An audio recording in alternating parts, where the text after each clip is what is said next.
tenga su Biblia abierta en el Evangelio según San Juan. Yo no sé usted, pero siempre que leo el Evangelio de Juan, yo me emociono, porque encuentro una perspectiva de Jesús tan profunda, tan real. Los demás evangelios son buenos, el resto de la Biblia es bueno, me gusta mucho. Pero el Evangelio de Juan tiene un propósito maravilloso.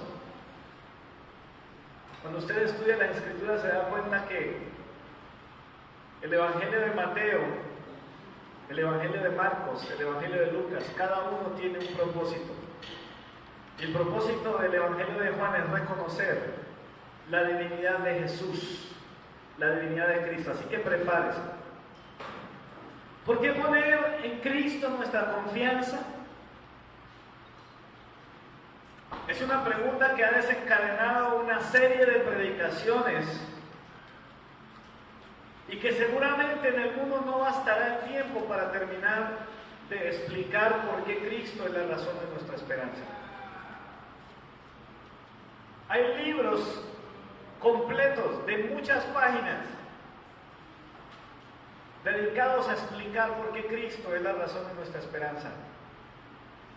Uno de ellos toma Juan 3:16, versículo cristiano por excelencia, creyente cristiano verdadero que haya conocido a Jesucristo, conoce esa cita. Y hay libros que se dedican solo con ese versículo, y usted se puede sorprender la cantidad de riqueza que hay en él. ¿Por qué estar dispuestos a creer en Cristo? La palabra del Señor nos habla, nos da sus razones, nos da el argumento, y tenemos que estar preparados para dar razón de esa esperanza. ¿Por qué razón? Porque en Cristo tenemos reconciliación, en Cristo tenemos paz para con Dios. Podemos vivir nuestra vida en plenitud porque hemos sido reconciliados en Cristo Jesús. Pasamos de ser enemigos a ser amigos de Dios.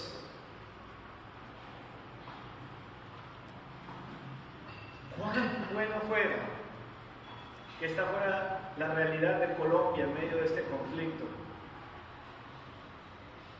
Un conflicto que sinceramente, por más que lo pienso, no lo entiendo. Los que iniciaron el conflicto se murieron y seguimos nosotros pagando las consecuencias. Pero qué bueno saber que aunque el mundo se esté desbaratando a nuestro alrededor, aunque haya guerra, aunque haya minas, aunque hayan heridos,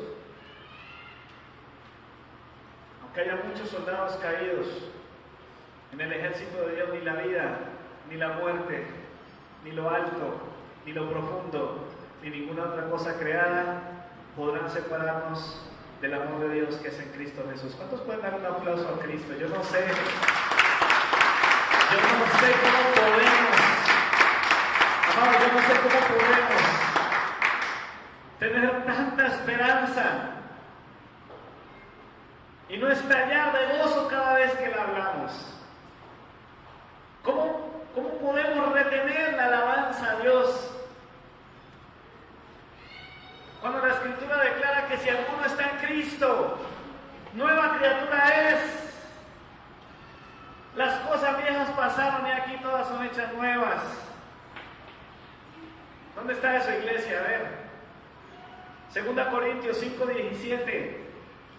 ¿Cómo no vamos a exaltar al Señor si en nuestras vidas se ha hecho realidad? Juan 1:12, que dice: mas a todos los que le recibieron, si usted no lo sabe, díganlo, a los que creen en su nombre, les dio potestad de ser hechos hijos de Dios.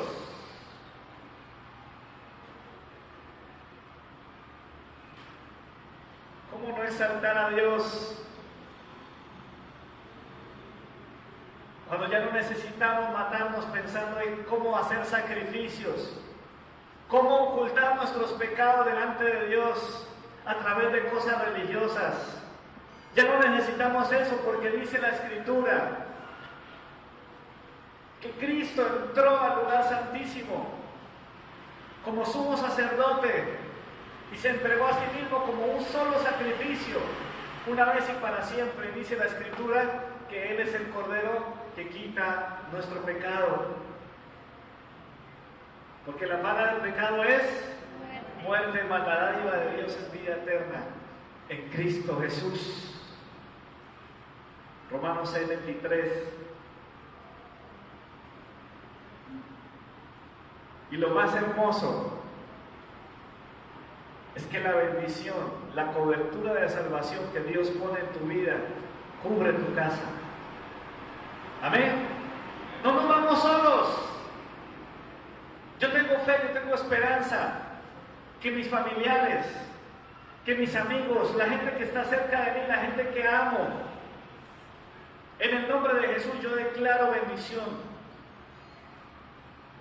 Y puedo decirle a cualquiera que me pregunte, como preguntó el carcelero: señores, ¿qué debo hacer para ser salvo? ¿Cuál es la respuesta del cristiano? Cree en el Señor Jesucristo y serás salvo tú y toda tu casa. Hechos 16:31. Aleluya. Cuánta grandeza hay en el Evangelio de Dios. No nos alcanzaría la vida para contar la razón de nuestra esperanza. Sin embargo, surge una pregunta, una de muchas: ¿por qué? ¿Por qué si tenemos tanta esperanza? ¿Por qué si tenemos tanto por decir? ¿Por qué guardamos silencio?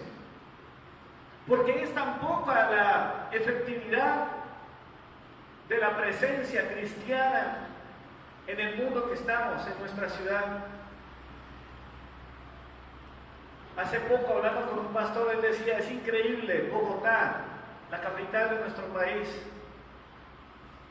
tiene un montón de iglesias, la mayor cantidad de mega iglesias están allá. Sin embargo, Bogotá continúa en crisis, delincuencia, inseguridad, corrupción. ¿Qué está pasando? Algo debería estar ocurriendo en las universidades más importantes que están ubicadas allá. La mayoría de las empresas que quieren volverse importantes tienen que establecerse en Bogotá. Y tenemos iglesias establecidas en Bogotá. Deberíamos ver impacto en el Congreso, en los entes del gobierno. Pero ¿qué pasa? Ahora, algo que es más complicado y que es más inquietante es por qué aún hay personas que después de haber recibido todo esto se devuelven. Porque hay gente que echa para atrás. ¿Cómo puede ser que haya gente que reciba reconciliación? Personas que vivían solas, tenían problemas familiares, no creían en nada y reciben la paternidad de Dios y las promesas de herencia y coherencia en Cristo. ¿Cómo puede ser posible que se devuelvan? ¿Ah? Pregúntale a tu vecino: ¿cómo es posible? ¿Cómo es posible? ¿Sabe una cosa? Esta semana he estado meditando mucho en esto. ¿Por qué el avance del cristianismo no es el que debería tener? Me ha martillado toda esta semana. Y conversando con algunos hermanos, y me doy cuenta que el Espíritu Santo está inquietándonos de una manera común. El Espíritu Santo está hablándonos a nosotros. ¿Qué es lo que hay en las iglesias?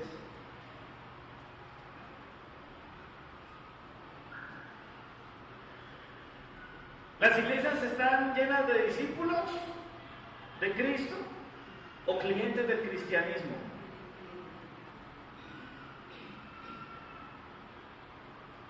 ¿Qué está pasando? Yo sé que se necesita fe para recibir milagros. La mujer del flujo de sangre y muchos más en la Biblia, por la fe recibieron su sanidad.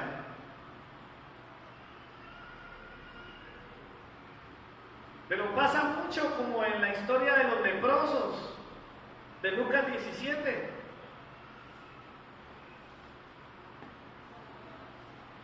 Solo uno volvió a dar gracias y Jesús se pregunta: ¿y el resto? ¿Qué ocurre?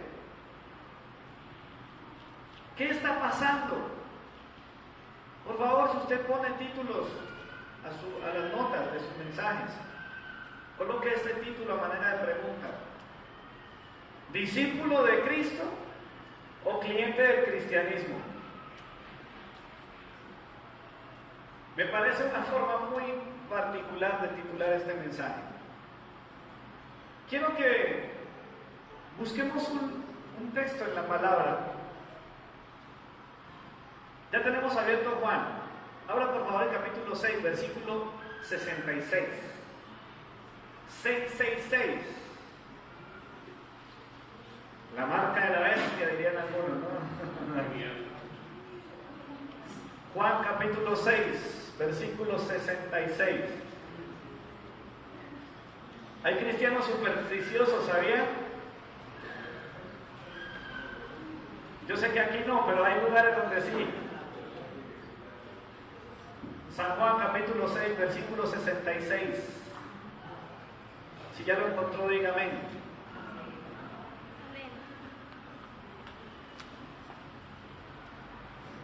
Miren, nosotros nos preocupamos por esto el día de hoy,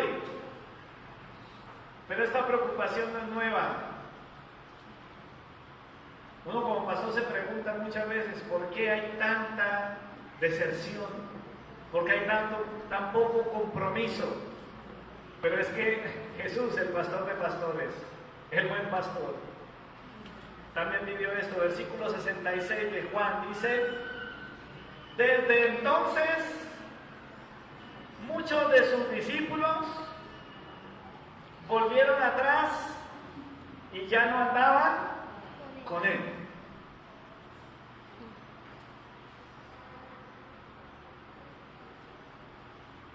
Por favor, mire el encabezado del capítulo 6. Versículo 2. Dice: y lo seguía una gran multitud. ¿Por qué lo seguían? El versículo responde: porque veían las señales que hacía en los enfermos.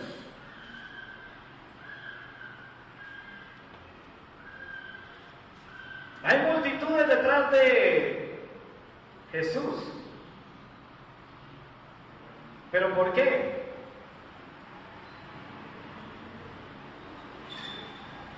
Mire, yo le aseguro, yo le garantizo que la realidad de muchos no es que llegaron a conocer a Jesús y a seguir a Jesús. Llegaron por su milagro. A mí me preocupa el movimiento moderno en el que incluso se utilizan esas palabras. Ven por tu milagro. Yo les aseguro que hay gente que necesitaba milagros. Hermanos, muchos iban y venían. Algunos recibían algo y ni gracias daban. ¿Se acuerdan de los leprosos? Vean, yo le voy a decir algo y se lo dije alguna vez a la iglesia en un mensaje. ¿Sabe a qué equivale la lepra en un día como hoy? Más o menos al SIDA.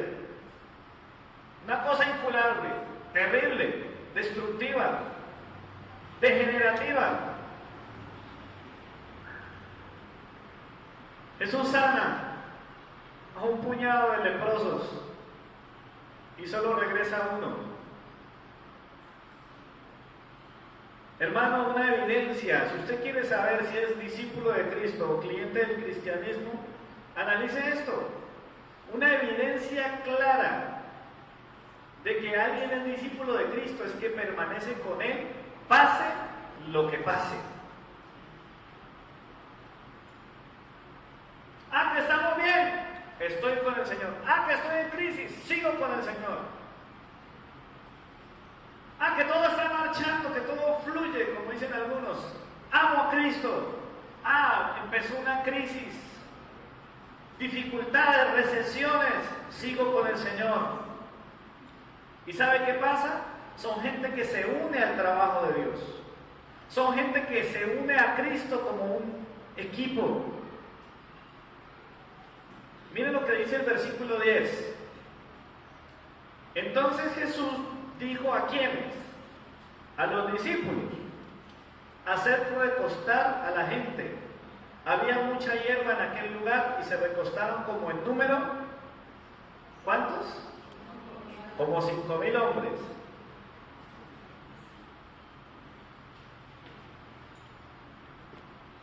Todos sabemos, esta es una historia famosísima en la Biblia, la alimentación. De hecho, el escritor, el biblista, en algunas versiones coloca la alimentación de los 5,000.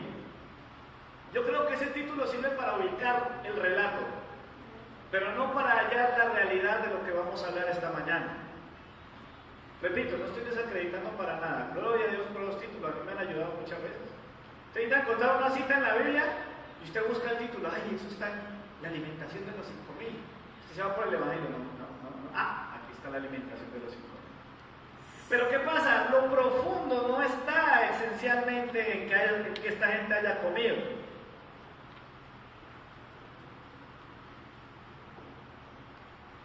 Ustedes saben la historia, ¿no? Mucha gente, Jesús llega y dice, uy, no. Hay mucha gente. Miren lo que dice el versículo 3. Entonces Jesús subió a un monte y se sentó allí ¿con quiénes? Con sus discípulos. Ahí están, los discípulos están allí. Y estaba cerca la Pascua, la fiesta de los judíos. Cuando él alzó sus ojos y vio que había venido a él una gran multitud, dijo a Felipe, ¿de dónde compraremos pan para que coman estos? Pero esto decía, ¿para qué? Para probarlo. Esto es el relato del Evangelio, ¿sí? Hay cosas que tenemos que tomar como parte del relato, pero imagínense la crisis de los discípulos. Pero los discípulos que están con Jesús escuchan al Maestro y les dice, listo, gracias por el niño que trajo sus panes y sus peces. Una característica del discípulo es que el discípulo trabaja. Los clientes se recuestan.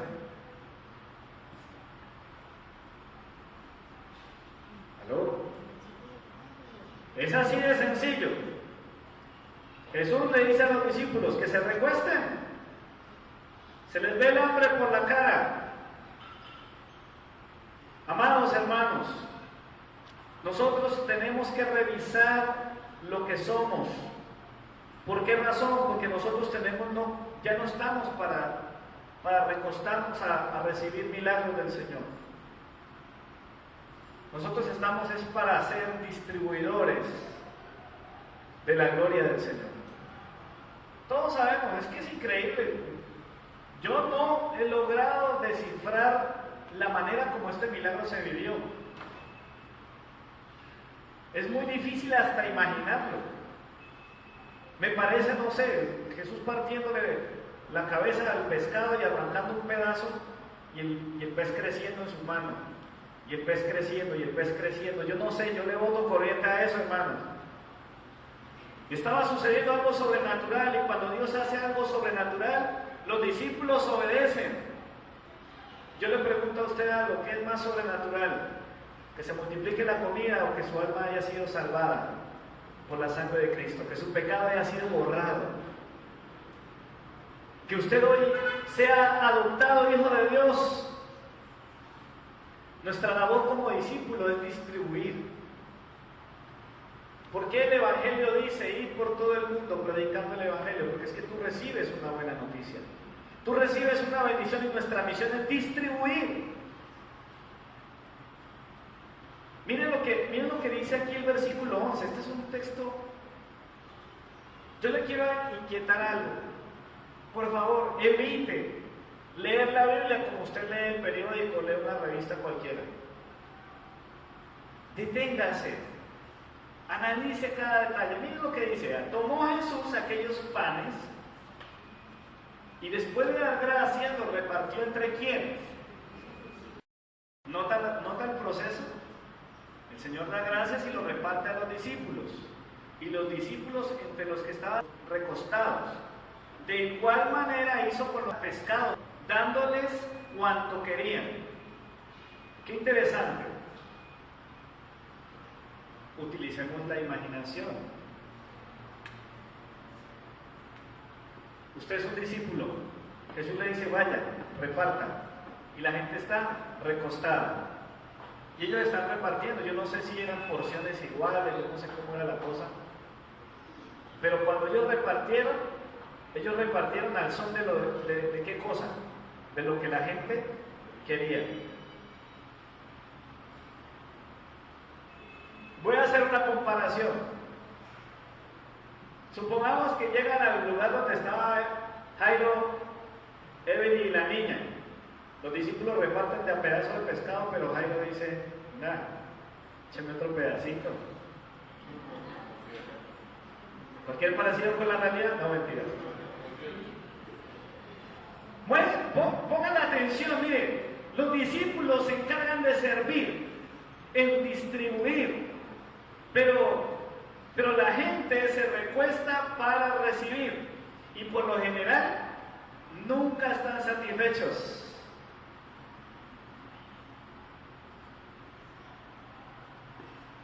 Y pedían todo cuanto querían.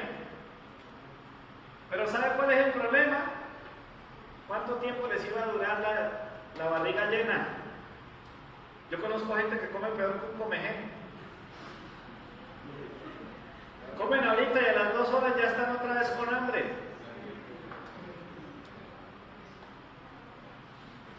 Amados hermanos,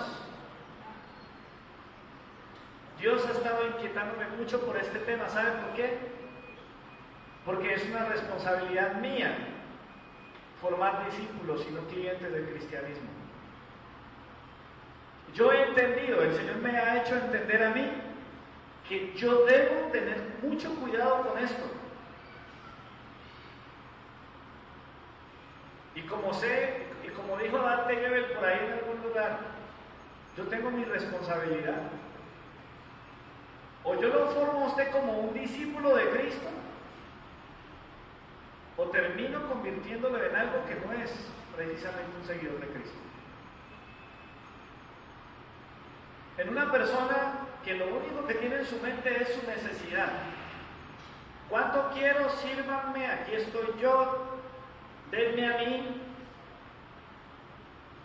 Hermanos, esto es tremendo. Miren, nosotros vivimos en un mundo que se está globalizando. Tenemos religiones, filosofías, terapias psicológicas, esoterismo, temas de Oriente y una cantidad de religiones que están creciendo a nuestro alrededor.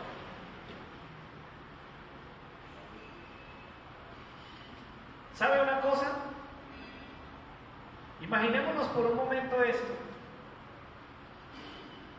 Si este es un negocio, con el TLC y muchas otras cosas más, están entrando empresas que vienen a hacer competencia. Y al cristianismo le está tocando enfrentar una competencia. Las iglesias cristianas hoy tienen más competencia que antes. Hubo un tiempo en el que en Colombia solamente había los de la religión tradicional y los protestantes o evangélicos. Pero hoy hay un montón de opciones más. Ahora, ¿qué pasa? Todos ofrecen sus promociones. Hay una que le dice, venga, yo le tengo una palabra de parte del Señor. Y le hablan al oído. Este año el Señor te va a enviar a las naciones ese pasaporte y esa visa. Vienen a tus manos.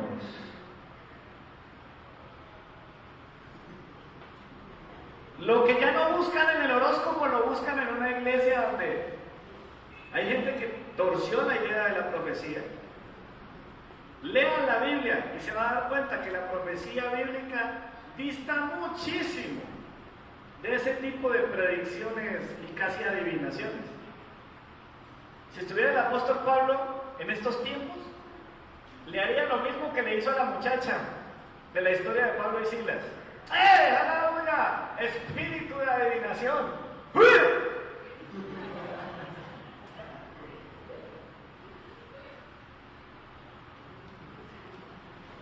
Hermanos, ¿por qué esto se ve tanto? Porque es que Hay ofertas, hay vida armoniosa, para de sufrir. Saca el Dios que hay en ti. La gente está buscando fórmulas y píldoras para sentirse mejor. Ya la gente no está viviendo por convicciones, sino por sentires. Es que ya no me siento bien, es que estoy buscando un lugar donde yo me sienta mejor. Hermano, un discípulo busca a Cristo y un cliente busca ofertas. Cristo es único. Jesús advirtió: en los postreros días vendrán muchos diciendo: he aquí al Cristo, aquí viene. ¿Qué dijo Jesús? Ojo, ojo, porque van a venir muchos salvadores y le van a ofrecer a usted de todo. La teología de la prosperidad. ¿Sabe que yo creo que la Biblia sí tiene una porción de teología de prosperidad? Pero es la que aparece en Tercera de Juan. Amado, yo deseo que tú seas prosperado en todas las cosas y que tengas salud, así como... Aló. Así como prospera tu alma, creces espiritualmente, afirmas tu fe en el Señor. Yo deseo que así como estás viviendo eso, lo demás prospere contigo. Pero ¿qué pasa hoy en día? Mira, amado, yo lo estoy a usted enseñando en la palabra para que revise su condición. Y también le estoy dando esta palabra porque a su alrededor hay alguien que necesita ser confrontado con su actitud frente a lo que es la fe en el Señor. No podemos seguir buscando una vida cristiana egocéntrica. Eso no sirve. Esta no es la góndola donde usted mira a ver lo que necesito: salud, dinero, amor.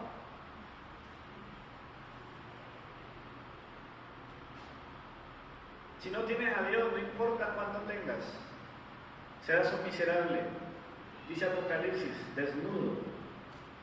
Amados hermanos, he tomado la decisión de no fomentar, de no multiplicar clientes del cristianismo. En esta iglesia solo hay un producto que usted va a encontrar. El único que usted va a encontrar es Cristo.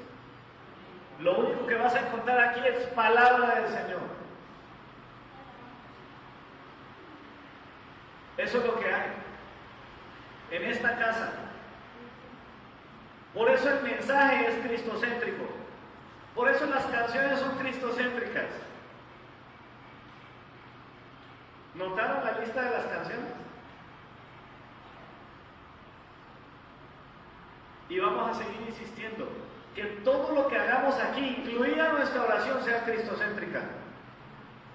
Sigamos, hermanos. ¿Cuál es otro asunto que tiene que ver con el cliente del cristianismo? Y es que tiene una tendencia a actuar como consumidor. ¿Sí? Una persona que va a un restaurante y termina de comer, el cliente del restaurante, usted no lo va a ver parándose con el plato, llevándolo a la cocina: permiso, ¿dónde hay jaboncito? El servicio es una cosa que no cuadra en la mente del cliente del cristianismo. Pero ¿sabe qué sí hace el cliente del cristianismo? Lo cuestiona todo. Aquí falta esto, aquí falta aquello, a mí no me gustó cómo me atendieron en tal cosa. ¿Qué hicieron los discípulos por su lado? Versículo 12 dice: y cuando se saciaron, miren lo que Jesús le dice a los discípulos, les hizo servir, y cuando se saciaron le dijo a los discípulos: recoger los pedazos que sobraron para que no se pierda nada. En otras palabras, laven los platos.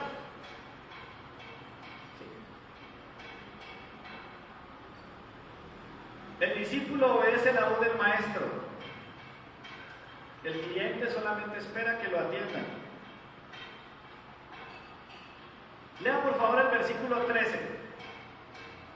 Léalo allí en silencio. Cuando haya terminado de leerlo, dígame. ¿Ya? Le voy a hacer una pregunta. Ya no mire la Biblia, levante, no haga trampa. ¿Ya leyó el versículo 13? Bueno, sin hacer trampa. A ver, espérenme que por ahí tengo gente todavía leyendo el versículo. ¿Ya terminaron? Listo, ya no más, no miren más la Biblia. Pregunta. Hay detalles que si uno los pilla, hermano, se notan cosas grandes. Pregunta, ¿de qué estaban llenas las cestas que recogieron los discípulos al final? De sobra. De sobra. ¿Sabe que yo he escuchado a mucha gente que solamente se queda con el detalle de las obras? Es más, cuando uno lee a la carrera, uno podría pensar que lo que echaron en las canastas eran pedazos de pescado y pedazos de pan. Pero solamente habían pedazos de una cosa. Léalo por favor otra vez. Dicen, recogieron pues y llenaron 12 cestas de pedazos de los 5 panes de cebada.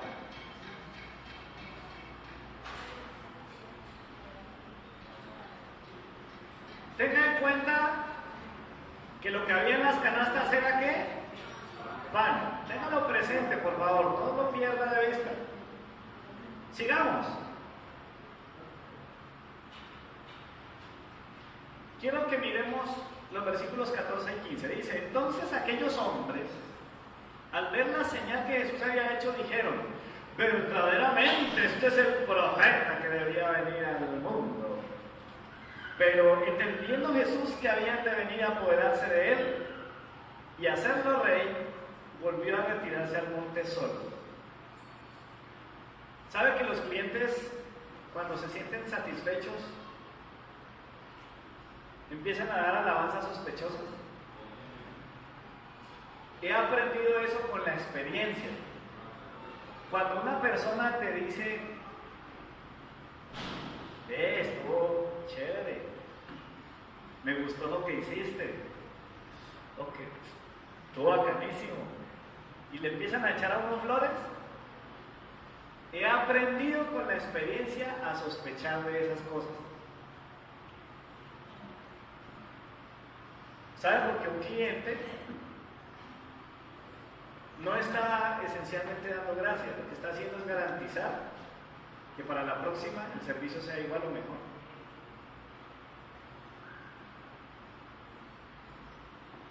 Hermano, el discípulo no espera a que las cosas estén así tan a la mano, ¿no? A pedirle boca.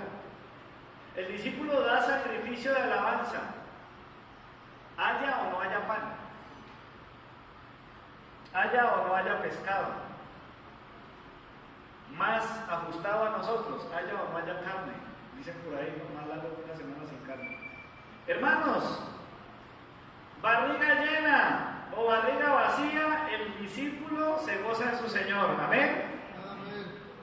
Pero ¿qué pasa con el cliente del cristianismo? Si hay una necesidad que no le es suplida, se acaban las alabanzas. Y qué bueno que las alabanzas de la iglesia no son para mí. Alabados al Señor por eso. Son para Él. Si usted se las corta a Él porque no le está dando lo que usted está esperando, eso es problema suyo. Pero en la vida del cristiano verdadero, el discípulo del Señor, va a ser aquel que imita al Maestro. Te alabo, Señor. Se le murió el amigo Lázaro. Jesús, te alabo, Padre. Tremendo, usted nunca ve a Jesús renegando. Versículo 15. Dice, pero entendiendo Jesús que iban a venir a apoderarse de él y hacerlo rey, volvió a retirarse a un lugar solo. Lo decía en alguna predicación, esto fue una tentación. ¿Qué es lo que? Vea, yo le aseguro. ¿Sabe por qué hay tanto corrupto en el gobierno? Porque son gente que va en la campaña y le llena la barriga a los pobres que no tienen comida. Y eso les garantiza un voto. Si yo quedo, vengo y les repito la dosis y celebramos con millones de francachela. Pero Jesús no busca gloria de hombres. Por favor, pues ve una hojita allí y mire el capítulo 5, versículo 41. Se lo dejo como un regalo y como una norma de vida. Lo tomo para mí, espero lo tome para usted. Juan capítulo 5, versículo 41. ¿Qué dijo Jesús? Gloria de los hombres no recibo. ¿Usted quiere ser un discípulo de Cristo? No se acostumbra a recibir gloria de los hombres, así se las intenten dar. A Jesús le hicieron el atentado, un atentado diferente a los que usted y yo conocemos. Dijeron, vamos a volverlo rey. Se solucionaron nuestros problemas. Amados hermanos, Jesús prefería la soledad que la gloria de los hombres. La tendencia del cliente es a decir aquí es, pero ¿por cuánto tiempo? Yo no sé cuántos estuvieron en la época, aquí hubo un almacén muy famoso.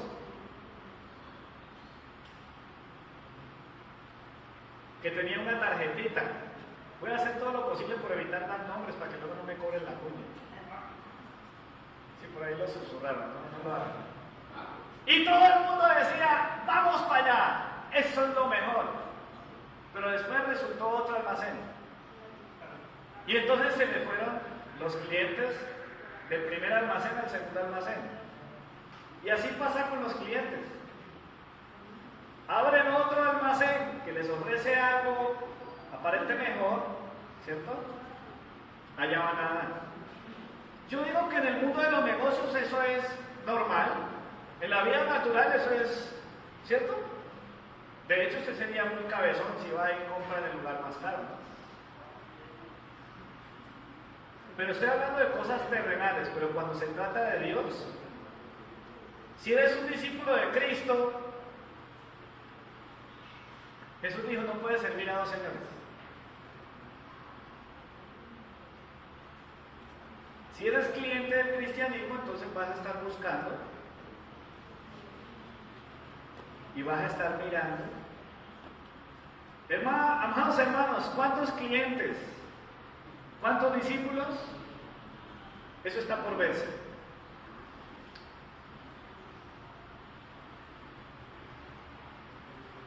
Capítulo 6, versículo 16. Dice, al anochecer descendieron sus discípulos al mar y entrando en la barca iban cruzando del mar hacia Capernaum. Ya había oscurecido y Jesús todavía no había venido a ellos. El mar estaba agitado porque soplaba un fuerte viento. Cuando habían remado como 25 o 30 estadios, vieron que a Jesús que andaba sobre el mar y se acercaba a la barca y tuvieron ¿qué? Y tuvieron miedo. Pero él les dijo, yo soy, no temáis. Versículo 21, entonces ellos lo recibieron con gusto en la barca, la cual llegó enseguida a la tierra donde iba. Tremendo. Usted sabe que las historias, esta historia fue relatada en varios evangelios, ¿no? Si usted está tomando notas, dése una volteadita por Marcos 6 o Mateo 14. La historia de Jesús relatada en estos versículos aparece también en Marcos. En Marcos y en Mateo Jesús confronta la fe de los discípulos. ¿Qué les pasa?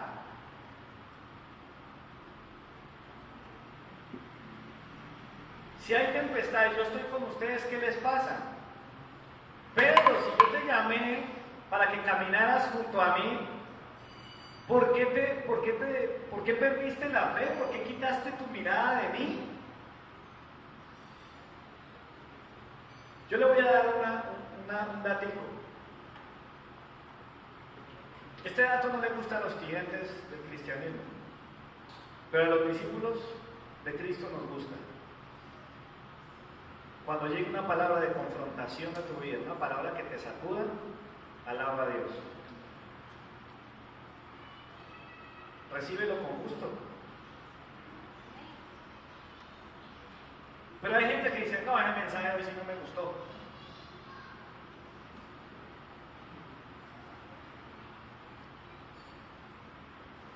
Hermanos, Dios nunca te va a dejar sin experiencias que pongan a prueba tu fe. Él quiere que tú madures en tu fe, que tú crezcas en la fe. Amén.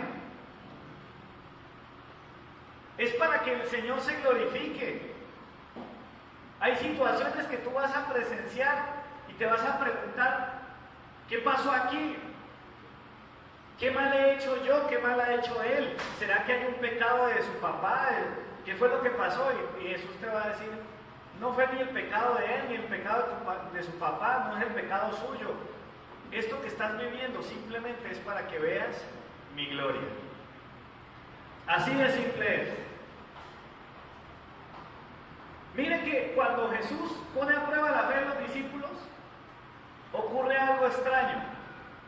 No sé si recuerdan cuando Jesús calma la tempestad. Termina Jesús diciéndole a los vientos y a los mares, ¡quietos! Y cuando los discípulos ven el milagro dicen, ¿quién es este? Que hasta el viento y el mar le obedecen. Hay cosas que tú y yo todavía no conocemos del Señor. Y qué chévere, qué bueno, que de vez en cuando tengamos que vivir experiencias donde digamos, tremendo, yo no me imaginé que Jesús había hecho o haría semejante cosa en mi vida. La respuesta, ¿quién es este? ¿Quién es la respuesta? Cristo. Aleluya. Y los discípulos de Cristo se gozan en eso.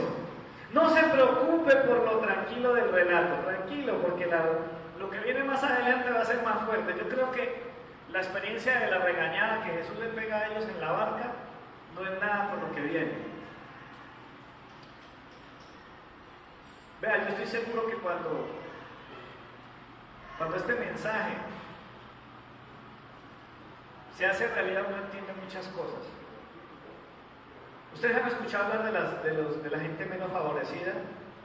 De la población vulnerable. ¿Ustedes han escuchado hablar de eso? Estamos hablando de gente pobre, gente hambrienta. Y lamentablemente muchas veces el cristianismo ha sido efectivo para llevarle pan. Y esa gente se vuelve cliente del cristianismo. En Armero sucedió. Mientras hubo la tragedia, todos los cristianos, las ayudas humanitarias, claro, llegó comida, llegó vestido, y las iglesias se llenaron. ¿Pero de qué se llenaron? ¿De clientes?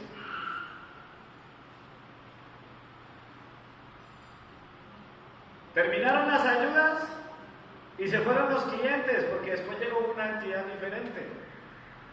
Es real, sucede. Versículo 26, sigamos leyendo a ver qué más encontramos ahí. Dice, leamos el 25, miren las palabras de la gente que estaba buscando a Jesús. Esta gente es muy chistosa. Miren el versículo 24. Echémonos para atrás un poquito. Dice, cuando vio pues la gente que Jesús no estaba allí, ni sus discípulos entraron a las barcas y fueron a Capernaum buscando a Jesús. Y hallándolo al otro lado del mar le preguntaron, Rabí, ¿cuándo llegaste acá? Esta gente, ay no, Dios mío, bendito. Si uno lee el versículo 24, fuera del contexto, uno diría, tan lindos como buscaban al Señor. Buscaron en el mar, no está. Los discípulos se fueron, eso no le perdían el ojo a Jesús. ¿Pero por qué? Usted ya sabe. Este es el que nos da el pancito y el pescadito. El cliente siempre buscará a Jesús para saciar necesidades.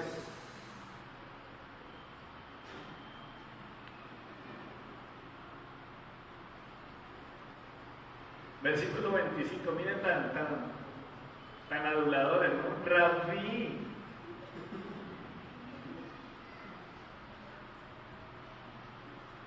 Casi le dicen Gustapán. ¿A qué hora llegaste? Los clientes hacen preguntas interesadas. Sigamos leyendo, dice el versículo 27. Jesús les dice: trabajad por la comida que no perece,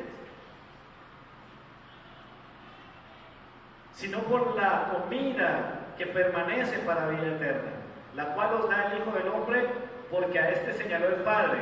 Versículo 28. Entonces le preguntaron: ¿qué debemos hacer para poner en práctica las obras de Dios? Mire cómo son las cosas de la vida. ¿Sabe qué hace el cliente cristiano? Busca cuáles son las obras de Dios. Es decir, ¿cómo hago para seguir aquí? ¿Cómo hago para que me siga llegando aquello? Buscan religión. No la quieren perder. La respuesta de Jesús seguramente los desanimó. Versículo 29. Jesús les dice: esta es la obra de Dios. ¿Cuál es la obra de Dios? Que creáis en aquel que Él ha enviado. Ya se acabó. Crean en Cristo. Hermanos, lo dicho. Crea en Cristo. Si usted cree en Cristo, ¿qué va a hacer? Va a orar, va a ayunar, va a alabar, va a leer la palabra, va a servir. Pero si usted hace todo lo demás y no cree en Cristo, no hace nada. Cliente o discípulo. Es tremendo cuando la Biblia dice en Hebreos que Jesús menospreció el oprobio. Lo han leído en Hebreos 12. Dice: puesto los ojos en Jesús, el autor y consumador de la fe, el cual por el gozo puesto delante de él menospreció el oprobio. Mire la falta de respeto con Jesús. Versículo 30. Entonces le dijeron: ¿qué señal pues haces tú para que veamos y te creamos? ¿Qué obra haces? Nuestros padres comieron el maná en el desierto, como está escrito: les dio a comer pan del cielo. Oiga, yo no sé cómo usted interpreta esto, pero yo lo veo como una falta de respeto. El cliente del cristianismo dice: Señor, si me haces el milagrito, aquí sigo. Señor, si me haces el milagrito, yo me voy a entregar más. Si me haces el milagrito, entonces te serviré. Mire, yo me pregunto, hay mucha gente que nunca se desafía a servir al Señor. Yo no sé qué es lo que están esperando. Mire, esta gente se dio el lujo de tomar un hecho glorioso del Antiguo Testamento. ¿Quieren que les resuma esos dos versículos? A Jesús le dijeron: listo, ¿a qué no nos das de comer otra vez? ¿A qué no?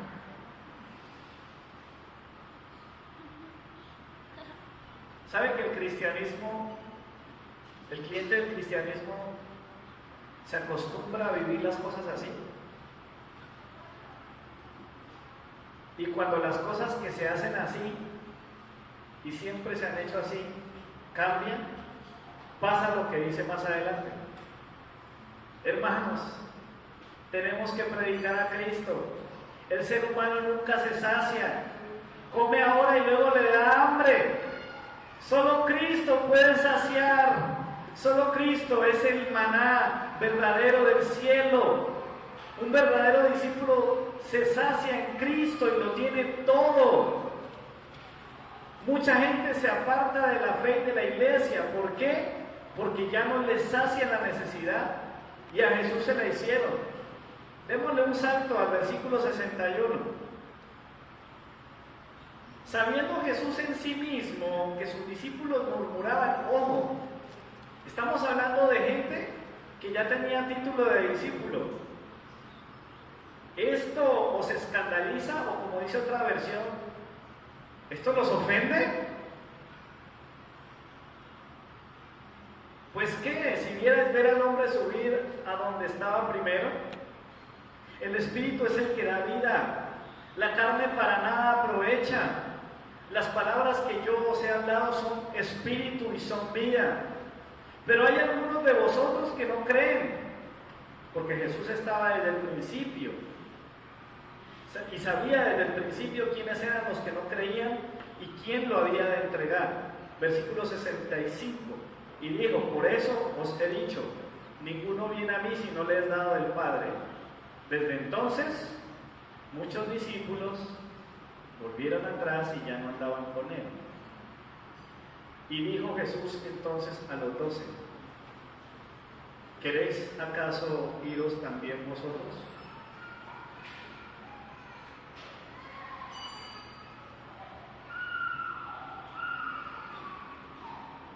¿Qué les parece?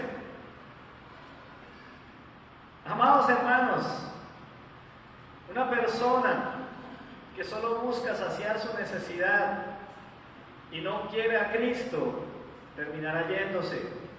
Son personas que no disciernen la palabra de Cristo. Son profesionales del Evangelio que no se sienten satisfechos en Cristo. Saben mucho de Dios. Moisés nos dio de comer pan del cielo, pero son solo clientes que murmuran cuando ya no se sienten satisfechos y se van para otro lado. Versículo 41. Murmuraban entonces de él los judíos porque había dicho: yo soy el pan que ha descendido del cielo. ¿Cuál es el pan de la casa del pan? La Biblia enseña que la esencia de la fe en Jerusalén, en Betel, en un lugar como este, es que este lugar sea la casa del pan, no una simple panadería. Usted va a una panadería y escoge el pan que se quiere comer, se lo come y se va. Pero en esta casa el pan es Cristo, es solo uno, y de él venimos a tomar todos nosotros, amados.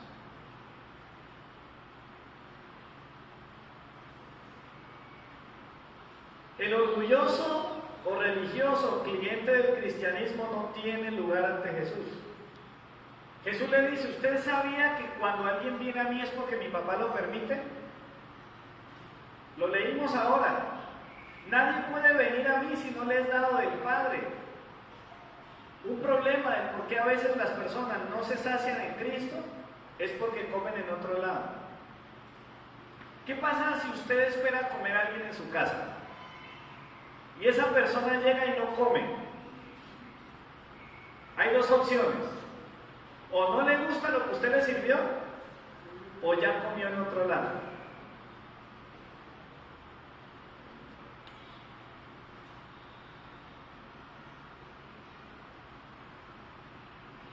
Yo creo que el Señor, y después del Señor, este mesero que está aquí, vea, yo soy el mesero.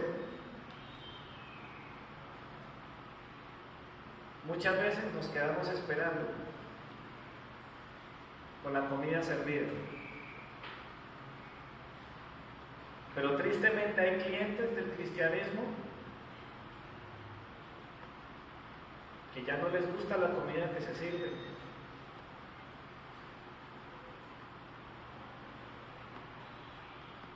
O comieron tanto afuera que cuando llegan aquí ya no tienen hambre.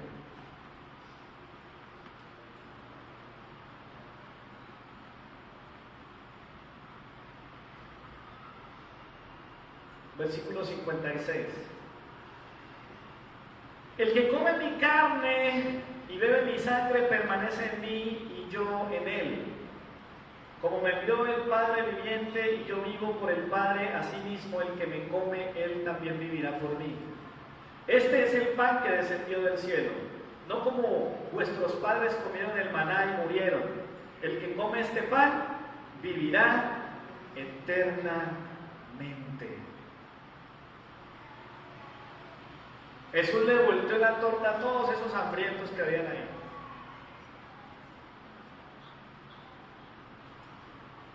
Tremendo. ¿Qué piensa usted cuando oye esas palabras?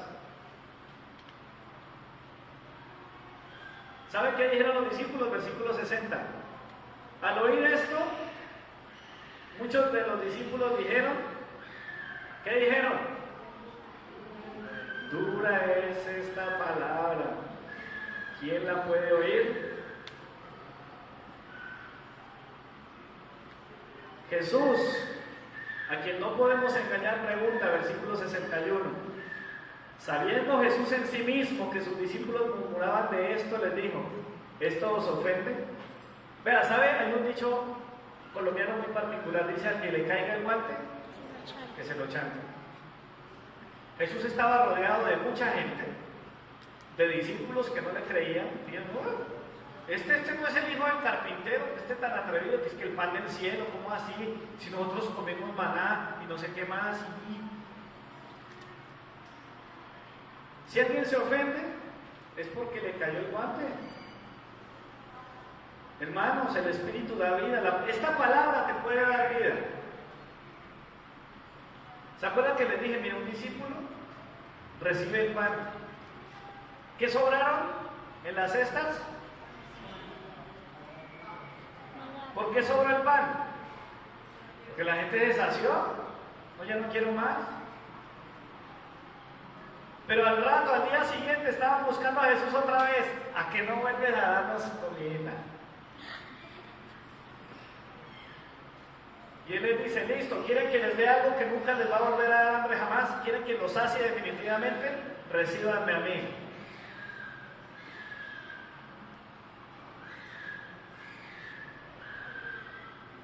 Por favor, versículo 66.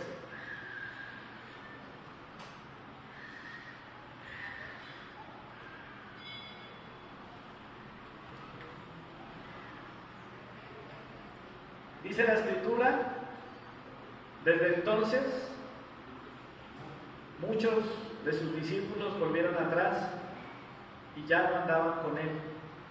Dijo entonces Jesús a los 12, ¿queréis acaso irnos también vosotros? Y le respondió Simón Pedro, Señor, ¿a quién iremos? Tú tienes palabras de vida eterna. Y nosotros hemos creído y conocemos que tú eres el Cristo, el Hijo del Dios viviente. ¿Habrá alguno como Pedro que diga, no, ¿a dónde iremos? ¿Cuál es mi desafío? Seguir presentando a Cristo, que nunca falte Cristo, que nunca falte el pan de vida eterna, para que seamos discípulos de Cristo. Hermanos, el tiempo transcurre, la vida pasa, la eternidad es inminente y solamente tenemos tiempo para decidir en vida.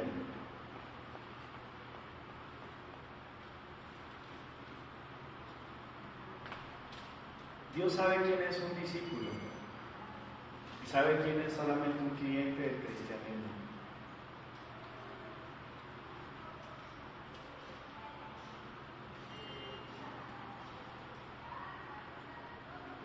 ¿A usted le pasó como a los discípulos? Qué dura esta palabra. No crea, a mí también me da duro. Usted dirá, no, el pastor no le da, qué cuento. ¿A quién cree que le da primero la palabra? ¿Al que la recibe o al que la predica?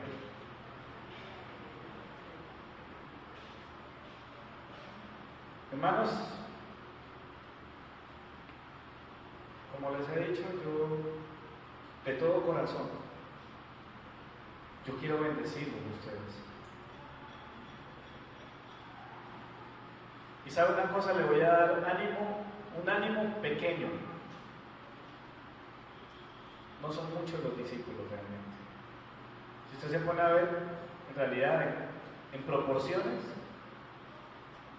la multitud de clientes del cristianismo y el grupo de discípulos siempre va a ser diferente en tamaño. Pero si tú le crees al Señor, podemos multiplicarnos. Pero no podemos hacerlo si nos quedamos callados. No podemos multiplicarnos en otros discípulos si no les llevamos la palabra del Señor.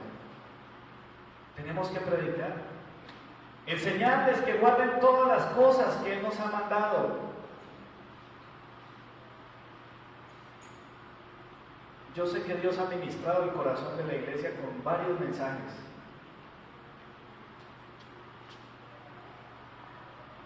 Pero ¿qué pasa si no hablamos? ¿Qué pasa si no predicamos?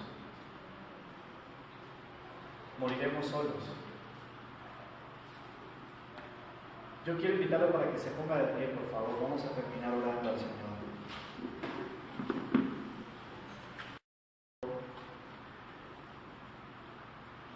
Piensa por favor ahora mismo, medita ahora en tu vida, en lo que llevas en la iglesia. ¿Cuánto hace que conoces al Señor? A lo que va corrido de este año, de este tiempo. ¿Cuántas personas han recibido palabra de Dios a través tuyo? ¿Cuántas personas han sido discipuladas por ti? ¿Cuántas personas han recibido pan? El pan del cielo, el verdadero pan del cielo. Tú has recibido mucho hasta ahora. Pero así como en la historia de la alimentación de los 5,000, Jesús le da a sus discípulos para que los discípulos le den a las personas que tienen necesidad. Señor, yo sé que una parte de la misión es tener misericordia y llevar pan al hambriento, agua al sediento, vestido al que está desnudo. Señor, pero también somos conscientes que esa no es la mayor necesidad. La necesidad primera eres tú, Señor.